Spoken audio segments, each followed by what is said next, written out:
Hey, hey, hey, everyone. Please come in, come in. This is the Weekender HBG. Come in. We are about to speak with Tish Hyman. So please tag, share, comment. We're waiting on Tish right now. But anyway, welcome to the Weekender Festival. I'm excited that you all are here. Your request, yes. We are. Here we are. Come on in, come on in, come on in. Hey, Yes, there you are. what's up?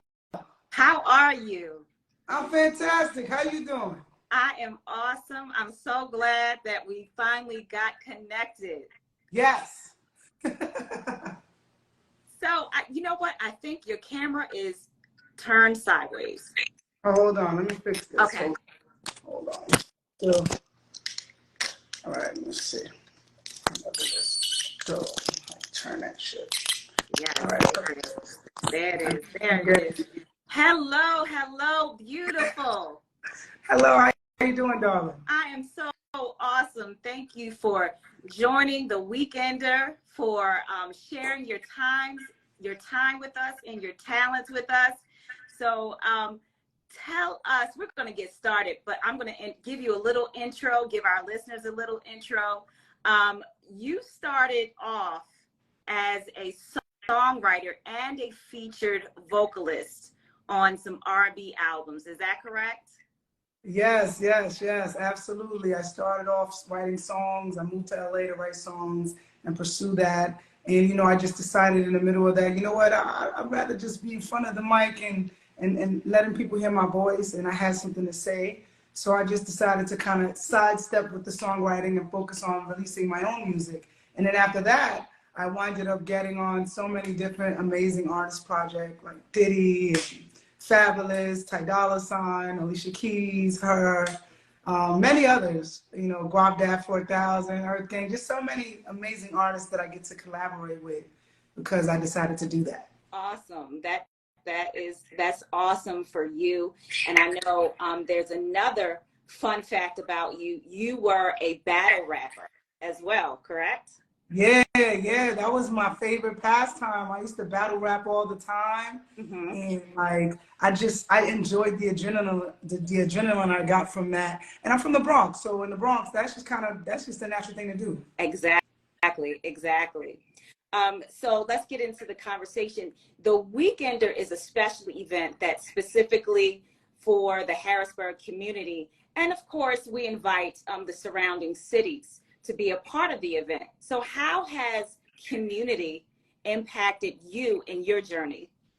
Well, my music is all about the community and it's for the community. I try to make music that will inspire people and make people feel things, happiness, express sadness. I try to make the type of music, well, not even try, that's the only type of music I can make, is the type of music that just, as an artist, that just touches people in the community, because I'm from the community. I'm from the Bronx. I grew up, it was a rough start, but it didn't determine my ending. And that's what my music is about. It's about that. It's about those rough starts that don't have to be rough endings, and just inspiring the community, because that's where I come from. I'm not from Harrisburg, but I'm from the Bronx, and I'm sure there's a little bit of the Bronx in Harrisburg somewhere. Absolutely. So you mentioned your rough starts. Talk to us about that rough start, because there's going to be a lot of people in the neighborhood with some rough starts, and they think they can't make it out of those rough starts. So talk to us about that. Well, when I was about 6 years old, I was in a foster home. So that was 4 years. From 6 to 10, I was in a foster home. And that was 4 of the roughest years of my childhood life. It's not easy. It's hard to feel safe in a place where you don't know anyone. And I was going from house to house for a long time. My mom had to fight to get us back home, and it was an uphill war, but she won that war. But in the meantime of her fighting, just all kinds of traumatization happened to me, my older sister who passed away 2 years ago, and then my little sister.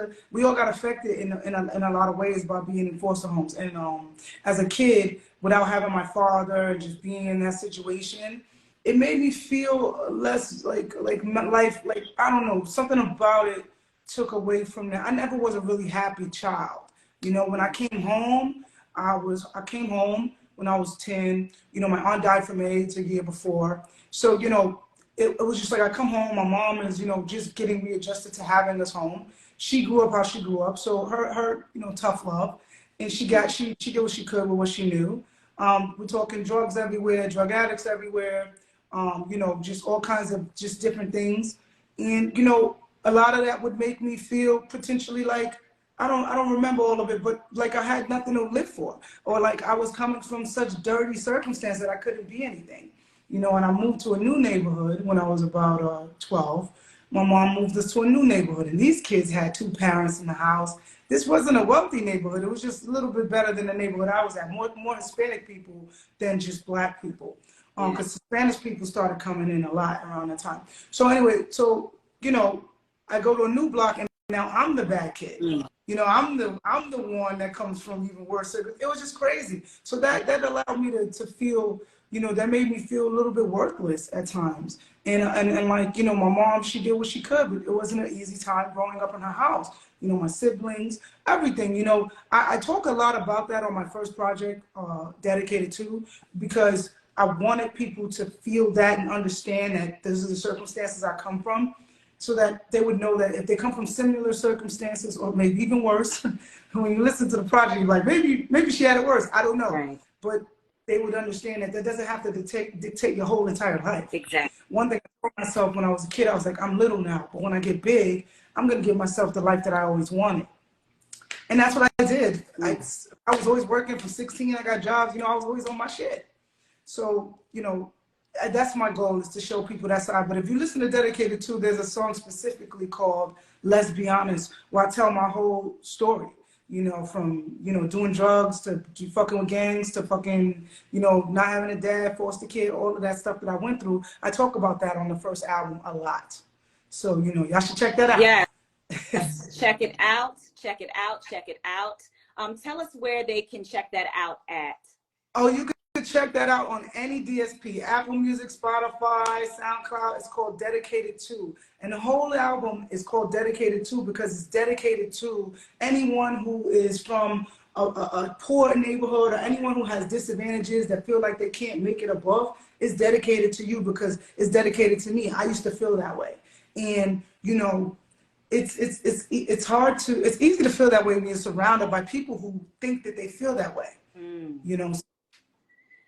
That's good. That's good. I'm so glad that you're coming to the block party, because it's good to see that people from sort of the same circumstances, the same hood, if per se, they can relate, and you can relate.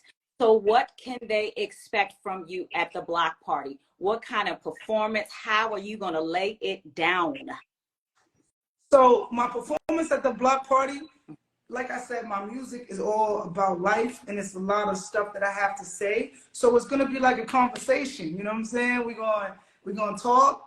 I'm gonna tell you why I wrote this song. I'm gonna ask questions. I'm gonna sing. Everybody's gonna sing with me, even if they don't know the songs. Hopefully they go listen to them, they know them, but it don't matter. You'll learn it there, because anywhere I go perform, people always sing with me, even if they heard it for the first time.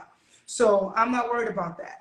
But I know that you're gonna get a lot of emotion. Some of you might cry a little bit. I get a lot of DMs that people cry when they hear my music, some of it. And it's all right, because I ain't gonna lie, I cried a lot making it. You know what I'm saying? Like, it's a very emotional experience for me, making music and singing. Like, sometimes I get on stage, I get choked up, and I'll be like, yo man, I'm just saying, this shit is real. Right. So it's gonna be fun. It's gonna be fun. I'm putting together the set list now, but I got some up joints. You know, I'm gonna play y'all. We're gonna have a good time. Awesome. Good time. That's good. Good times. So if you are listening, August 10th and 11th, the 10th is the Net Worth Summit, and August the 11th from 4 to 9 p.m. is the block party. You do not want to miss it. Tish Hyman will be in the building, holding it down. Tish, tell us, who is your music for? Who is your audience? Because we're going to have a multi-generational audience. So talk to us about that. That's my audience. I got stuff you can play for your mama, yo. Listen, I'm a girl from the Bronx, man. I grew up on the streets. You know what I'm saying? My shit is real. I'm not talking no drug use, glorifications. It's not like, that's not what I do. You know what I'm saying? I'm talking about life. So if you 16, you need to hear it. If you 65, you need to hear it. When I read my demographic on Spotify, on anything, they say across the board from 16 to 65. Why? Because no matter how old you are, how young you are, you want to hear some real shit. And I got you, baby. I got you. I love your energy. So again, if you're listening, please come experience Tish Hyman's energy. Yes, we have some people in the audience in watching. They're saying they love you. They can't wait for this. Tish Hyman will be in the building August the 11th. August the 11th from 4 to 9. Yeah. We out there. I'm gonna have a good time. I can't wait to perform. I'm gonna perform Lucky. You know, I haven't performed it too many times. Actually, I've never performed this version of it, so I'm so excited. It's just amazing. The new Lucky, it's got Leon Thomas on it. It's got Russell on it. When y'all hear this, man, it's so good, and it's gonna just uplift the world. And that's all I want to do, baby. I thought I saw Zoot coming here, but yeah, you know, like it's just so much love, and I'm just blessed to be able to do it. I feel lucky that people are resonating with the music. I feel lucky that you guys want to have me at the Weekender. I can't wait to come through and smile and sing and have a good time with all the people. You know what I'm saying? Yes, yes, yes. For those of you that are listening, please pull up experience. It's going to be an experience. I don't want to say it's an event. It's going to be an experience. If you haven't heard Tish Hyman, you're missing out. You hear me? You're missing out. Such a soulful voice. And she can rap, y'all. She can. Oh, and by the way, Alexander John Design just came up in here. Thank you, Alexander. Yo, go check out that new Puma mixtape. I'm on that, you know what I'm saying? I'm on that with the young guys, the new Rock Nation boys that's coming up. That just dropped. Go get a pair of sneakers. You get the mixtape. It's really cool. Well, I just want to say thank you. I don't want to hold you, Tish, but thank you to our sponsors. Make sure you register. Go to www.weekenderhbg.com. Our sponsors are Dauphin County, Fulton Bank, CIE, powered by Harrisburg University, The Bridge, Echo Village, Harrisburg, Hilton, UPMC, and there is a tons more. Aetna, Hershey Entertainment Resorts, Nestle Purina, BB&T. Should I go on? Should I? Hey, talk your shit. Go on, girl. Go on, girl. We got two more, and that's Gateway Health and Hamilton Health Center. If you want to be a vendor, pull up on the website. It is right there. If you want to be a sponsor, please pull up www.weekenderhbg.com. Tish Hyman, it has been an absolute joy to experience your energy, and I just can't wait. I can't wait either. It can't come soon. I'm ready to go. Yes, yes, yes. Thank you so much again. No worries. Thank you so much for having me. Not a problem. See you soon. Oh, peace out, y'all.